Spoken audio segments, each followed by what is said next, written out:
Nityanaram Narotamam Devim Saraswatim Vyasam Tato Jayamudire Nashtipraeshu Avadreshu Nityam Bhagavata Sevayam Bhagavati Uttam Shloke Tir Bhavati Naistiki.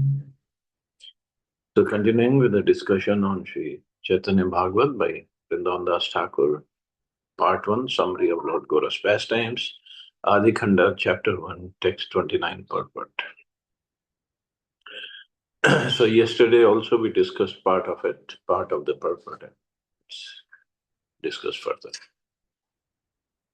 In the Srimad Bhagavatam, 6th canto, Yamaraj says to his servants, Paramhansas are exalted persons who have no taste for material enjoyment and who drink the honey of the Lord's lotus feet. My dear servants, bring to me for punishment only persons who are averse to the taste of that honey, who do not associate with Paramhansas and who are attached to family life and worldly enjoyment, which form the path to hell. Hmm. So this was the story, when Ajamil's story, and um, and Yamdutas, when they were sent back by Vishnudutas, so they went to Yamraj. Is there somebody greater than you? What happened, Yamraj? Oh, these three personalities came. No, four. And they effulgent, very good looking, and they just ran us away. Then Yamraj, Paramhansa are exalted persons. Okay, Yamdutas might have said, Paramhansa is fine, but this, and Yamraj said, Ajamil is a Paramhansa. He has no sins left. Paramhansa? He is so sinful. No, because he chanted the name of Narayan. And not just him, any persons who associate with Paramahamsas, also you cannot bring them to me. So actually by mercy of Prabhupada, at least there is one guarantee that we won't see Yamdutas when we leave the body. Whether we see Vishnu Dutas or not, that's up to Lord Vishnu to decide. But definitely not Yamdutas. And also it is said, those who wear Tulsi Kanti Mala, they don't see Yamdutas. Yamdutas don't come close to that person who's wearing Tulsi Kanti Mala. Anybody, even if he's sinful throughout his life, yeah, at the time of death, or before that, he wears Tulsi Kanti Mala. The Yamdutas don't come. So powerful all these things are. In the Srimad Bhagavatam, 6th canto again, it is described how Prajapati Daksha and his descendants, who were expert in associating with women and who followed the path of pravriti or sense enjoyment, were instructed by Lord Hari to continually engage in material enjoyment and follow the non-devotional path of associating with women. Were instructed that you continue with that, because then there is no going back. When the king of the Vidyadhar Chitraketu saw the lord of the Paramahamsas and foremost of the Avadhutas, Lord Shiva, embracing Parvati, he spoke the following words in Srimad Bhagavatam. Ordinary conditioned persons generally embrace their wives and enjoy their company in solitary places. Yeah, but that is for ordinary conditioned persons. Shivji is Lord of the Paramahansa and foremost of the Avadhutas. But it was very typical situation. Shivji was speaking with all these exalted sages, and he was instructing them with Parvati ji sitting on his lap. Of course, the sages, they were listening to instructions. But Maharaj Chitraketu was passing by his aeroplane, and he saw this. He's kind of laughed. And he said this, ordinary conditioned soul persons generally embrace their wives Of course, that doesn't apply on Shivji, and he never said it applies on you, but Parvati ji took it differently. And she cursed him to become an asura. So he became Vritrasura, very big asura. But he didn't retaliate, he just paid obeisance. He told Parvati ji, Mother, whatever you have done, it's good for me. Whatever curse you have given, it's very good for me. In the Srimad Bhagavatam, 7th canto, Prahlad Maharaj instructs his demoniac friends as follows. How can a person who is most affectionate to his family, the core of his heart being always filled with their pictures, give up their association? Specifically, a wife is always very kind and sympathetic and always pleases her husband in a solitary place. Who could give up the association of such a dear and affectionate wife? Simply for the satisfaction of two important senses, the genitals and the tongue. One is bound by material conditions. How can one escape? And this Prahlad Maharaj told his friends when he was only 5 years old. And that is when he says, Komaram Acharit Pragya. This training for spiritual life should start. Somebody's Komar. Komar means 5 years old.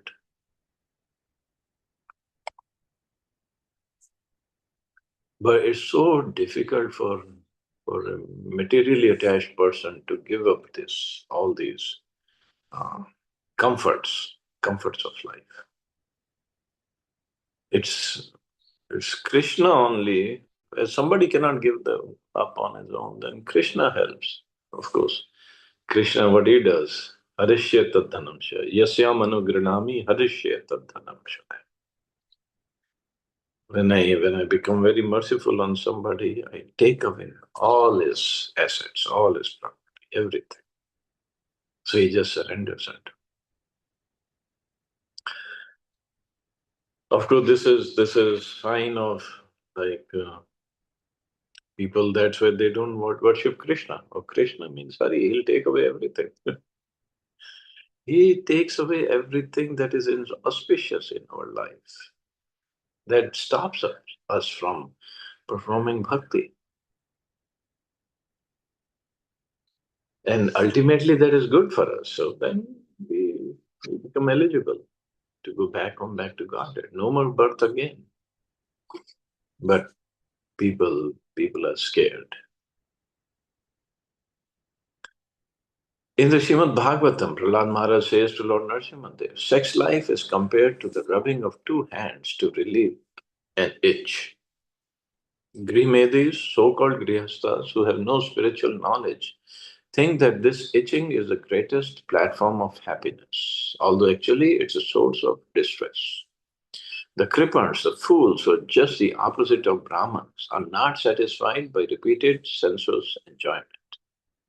Those who are dhira, however, who are sober and who tolerate this itching, are not subjected to the sufferings of fools and rascals. Suffering of fools and rascals. But this so-called enjoyment, materially, when people say this is the enjoyment, actually it's a source of distress. One gets so many diseases, loses his strength, and becomes more and more attached. The Kripans. Kripan means misers. Misers means who don't use their uh, assets properly, or just don't want to use anything. Assets means we have higher intelligence in this human form of life. So use it. We need to use it properly in the service of the Lord.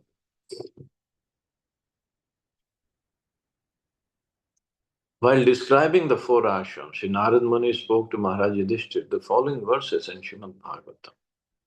Fully controlling his senses, he should associate only as much as necessary with women or those controlled by women. A brahmachari or one who has not accepted the grihastha ashram, family life, must rigidly avoid talking with women or about women. For the senses are so powerful that they may agitate even the mind of a sannyasi, a member of the renounced order of life. Women is compared to fire and man is compared to a butter pot. Therefore, a man should avoid associating even with his own daughter in a secluded place. So strict. Similarly, he should also avoid association with other women. One should associate with women only for important business and not otherwise. As long as a living entity is not completely self realized, as long as he is not independent of the misconception of identifying with his body, which is nothing but a reflection of the original body and senses, it cannot be relieved by the conception of duality, which is optimized by the duality between man and woman. So probably every canto of Bhagavatam speaks about how careful one must be. But then again, how to engage the senses that they don't go here and there is to engage them in the service of the Lord. Give them the higher taste.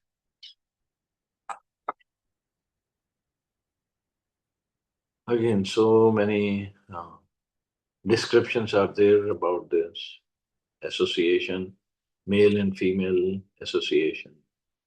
So we'll skip some of these.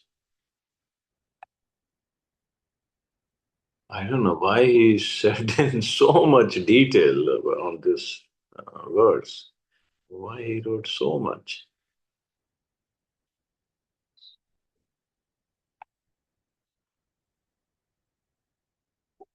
The last paragraph we'll jump to.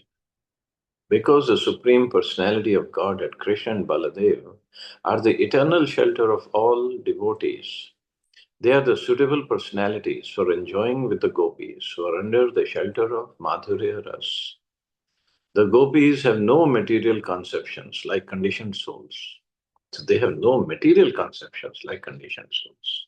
They're completely liberated and in love with Krishna only. In other words, the living entities of this material world consider themselves enjoyers and enjoy the company of women only due to material conceptions. But when Lord Balram, who's the source of all Vishnu Tattvas, performs Ras Leela, there is no possibility of any material abomination or illicit behavior. Therefore, when the most fortunate munis who are conversant with the Supreme Lord Baldev's glories see his pastimes through divine eyes, they offer prayers with folded hands. So, so again, we have to have a consciousness properly placed when hearing these pastimes of Krishna and Balram with the gopis. Otherwise, we can get distracted or develop some lusty desires just listening to their pastimes. And we might start finding faults with Krishna and Balram and the gopis, which is committing offense. यार रासे देवे आसी पुष्प वृष्टि कारे देवे जाने भेद नाही कृष्ण हल धारे. The demigods came and showered flowers on his Ras Leela because they know there is no difference between Krishna and Balram.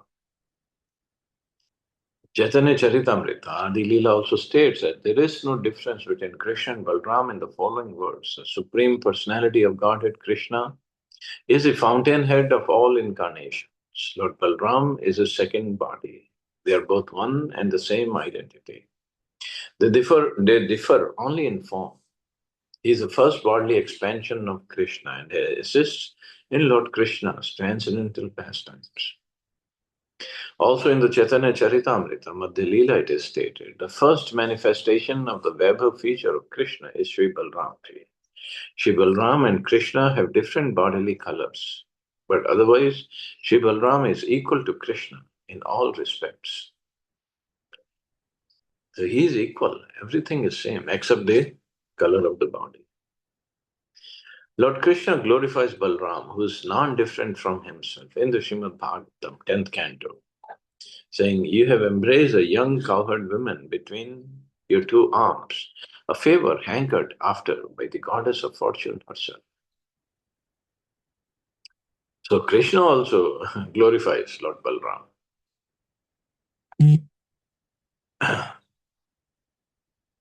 चारी वेदे गुपित बलरामेर चरित आमी की बलि बे सब पुराणे विदित. The characteristics of Lord Balram are confidential to the Vedas, but they are elaborated in the Puranas. What will I describe? Whatever is confidential to the Vedas is known as Vaishnava Purana.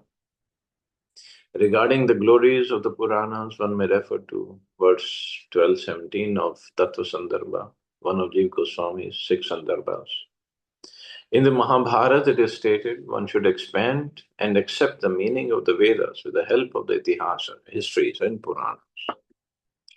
The Vedas are afraid of being mistreated by one who is ignorant of the Itihasa and Purana. Naradiya Puran says, "O beautiful one, I consider the message of the Puranas to be more important than that of the Vedas. All that is established in the Vedas is also in the Puranas, without doubt. If a person rejects the Puranas, even if he is controlled in the senses and mind, he will take birth as an animal. He can never attain the goal of life." Actually, some pundits, they disregard Puran. When somebody was speaking with me and he said, "Oh, we only follow Vedas. That's it." I said, "Srimad Bhagavatam, it's considered Pancham Veda." "No, it's a Puran, Bhagavad Puran. We don't even want to discuss that." No, it's all scriptures. It's Vedas have their own importance, but Puranas, it is mentioned here, if somebody rejects the Puranas, then he'll take birth as an animal, even though he has learned the Vedas. In the Skand Puran, Prabhas Khanda, it is stated, "O best of the Brahmins, I consider the Puranas as equal to the Vedas. All that is established in the Vedas is also in the Puranas, without doubt. The Vedas feared that their purport would be distorted by inattentive listening. But their purport was established long before by the Itihas and Purana. Moreover, O Brahman, what is not found in the Vedas is found in the Smritis. And what is not found in either is described in the Puranas. A person who knows the four Vedas along with their Angas, the Puranas, but does not know the Puranas, along with their Angas, the Upanishads, but does not know Puranas, is not very learned. So, so not only Vedas, Puranas are very important. Puranas means the historical stories, like Bhagavata. Although pastimes or stories, but so much instructions are there also. So it's easy or comfortable to digest or study them. मूर्ख दोष केहे न देखी पुराण बलराम रास क्रीड़ा करे अप्रमाण. Due to foolishness, some people neglect the Puranas and refuse to accept the authenticity of Balram's Raslila. The word Murkha dosha means due to foolishness. One who cannot realize the purport or essence of the scriptures is called a fool. Some living entities are proud of their material designations due to being averse to Lord Vishnu, who is beyond material conceptions. They never care to discuss important Puranas like the Srimad Bhagavatam. Others simply commit offenses by misinterpreting the conclusions of the Srimad Bhagavatam, which is the ripened fruit of the desired tree of Vedic knowledge. So, ripened fruit of the desired tree of Vedic knowledge, that is Srimad Bhagavatam. It's mentioned in Bhagavatam only. The destroyer of nations and the source of knowledge of the absolute truth. These two categories of people refuse to accept Ras Leela of Lord Balram. The author has properly condemned these people in verses 38 to 41 of this chapter. Those who attempt to establish that Lord Balram is not the supreme enjoyer without understanding that he is the supreme shelter, the personality of Godhead, are polluted with the defect of foolishness.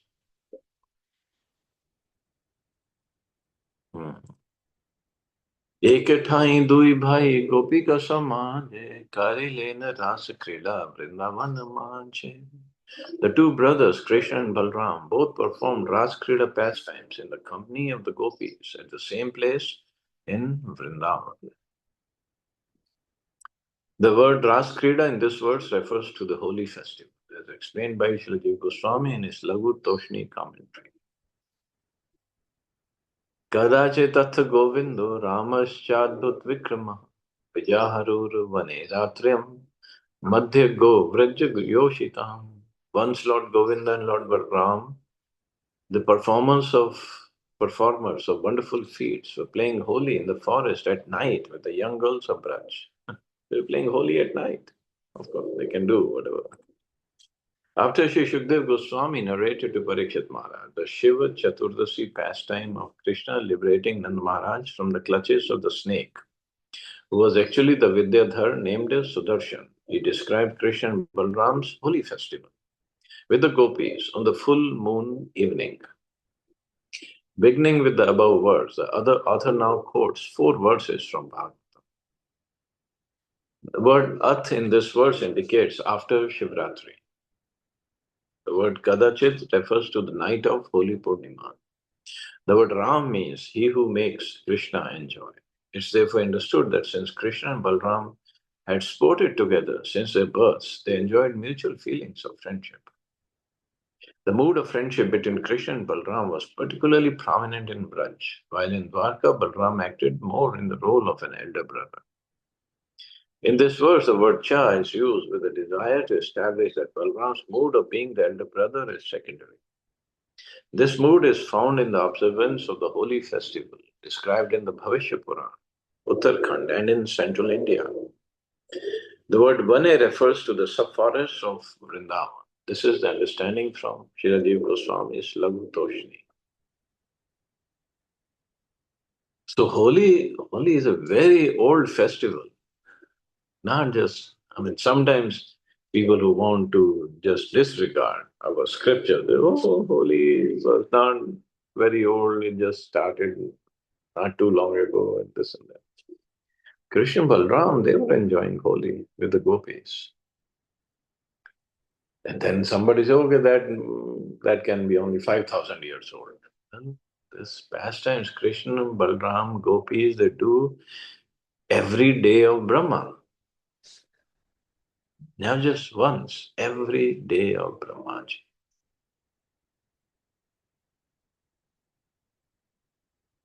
Upagiya mano lalitam strir janer baddha sohridah swa alankrito anuliptango shrag vino virajo anbharto. Krishna and Balram wore full flower garlands and spotless garments, and their limbs were beautifully decorated and anointed. The women sang their glories in a charming way, were bound to them by affection.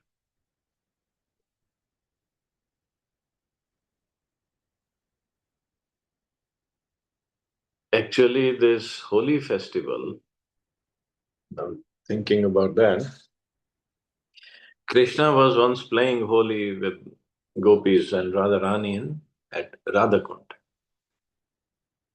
And full festival fighting or competition was going on, and they were filling the syringes or pitchkari with water and color and just throwing at each other. Raghunath Das Goswami was watching that festival, watching in his meditation. And in his meditation, he was filling the flute for Radharani, of not flute, the syringe, pitchkari, and supplying color. And color was not ordinary color like we have. We have chemicals. They have colors made out of flowers and with so much of aroma, fragrances there. So he was supplying that color with fragrance to Radharani to color Krishna. And this is he's watching this Leela in his meditation. And in a meditation only he's applying the color. And when after they stopped playing, his meditation broke, and he saw his clothes were colored with that color and the fragrance was there. So it's all combined for pure devotees. What happens in meditation can happen physically also. So this is how powerful all these pastimes are, and the devotional services, how powerful it is. Okay, I guess we can stop here. See anybody has any questions or comments?